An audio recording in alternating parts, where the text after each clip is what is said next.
The worst thing that you can have when it comes to music theory is that you have your music theory knowledge over here, and then you have the music that you play over here, and the two are not really connected. Music theory is there to describe what you hear and what you play. It is not a set of rules for what notes are allowed in your solo, a formula for melodies or chord progressions, or something that you have to think about when you're playing.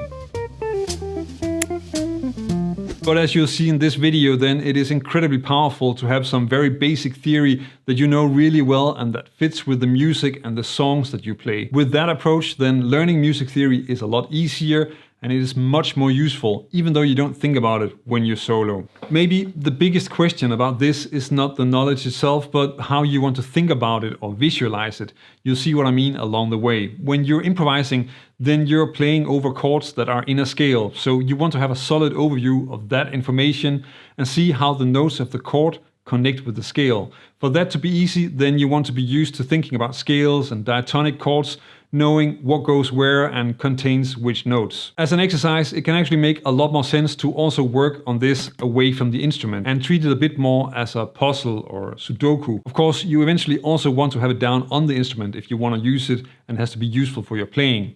It really pays off to just try to go over how to construct chords in a scale and be aware of what types of chords are where in the scales that you use when you're soloing. Here I'm writing it out as letters, but it works equally well using music notation, which is probably how I learned in theory classes, which is actually so long ago that I'm not entirely sure. While I know how to play these things and how they sound, then I'm not sure I really think of this on the guitar as tabs or diagrams.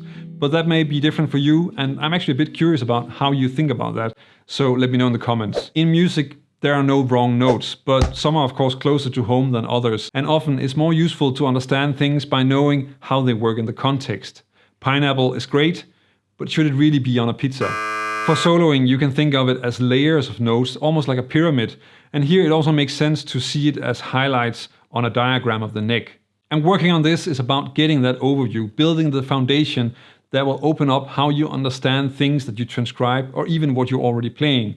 Spending time writing out the scale, constructing the chords and learning the diatonic harmony is very useful. Start with major scales, but move on to harmonic and melodic minor as well, since you'll need these scales when you're improvising over jazz standards. But you want to connect more information than just knowing the chords and the scale. Let's take a look at that. When you solo over a chord, then you have the arpeggio of the chord, and you have the scale that sort of sits around that arpeggio. But there are actually more ways that you should be looking at the notes that work over the chord and explore other melodies that you can use than just the scale and the arpeggio. If you start with a very simple observation, then you have the four notes of the chord. So let's take C major 7, you have C, E, G and B. But you can also look at that as being the sum of two triads. C, E, G, so C major, and E, G, B, E minor. So for a C major 7 chord, when you're soloing, then you can use the C major triad and the E minor triad as well. If you take that a bit further, then you can look at a C major 7 with a 9. So now you have C, E, G, B and D. And here you have a C major 7 arpeggio and an E minor 7 arpeggio.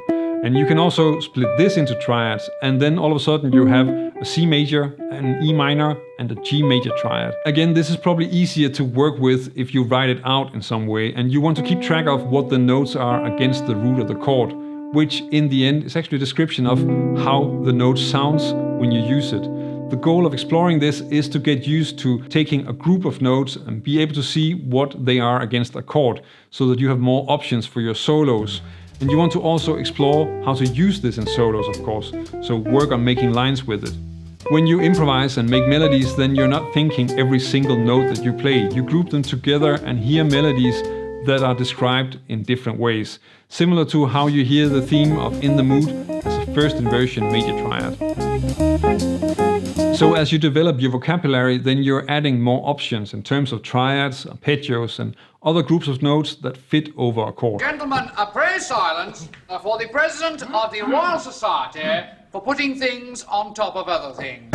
And the better you get at this, the deeper you can dig into it and add chordal arpeggios and superimpose pentatonics to your lines and get them to work in your solos as well. It's just about having different sounds that you can use in your playing. Until now, the way that you work on using music theory was based on you practicing exercises like diatonic triads and arpeggios, and then figuring out how to use those. But you also want to explore the music that you are trying to learn from, both solos that you're studying and transcribing and the songs that you're playing themselves. Let's start with the songs. A simple exercise is to look at what the notes in the melody are relative to the chord. This is useful for developing your chord melody skills because it makes it easier to put chords under the melody. And if you start analyzing jazz standards, then you'll also see that they very often have the same notes in the melody over specific chords. For example, sharp 4 diminished chords or reharmonizations of those will have the 7th of the scale in the melody. As you can see here in I Remember You, Someday My Prince Will Come, or All the Things You Are.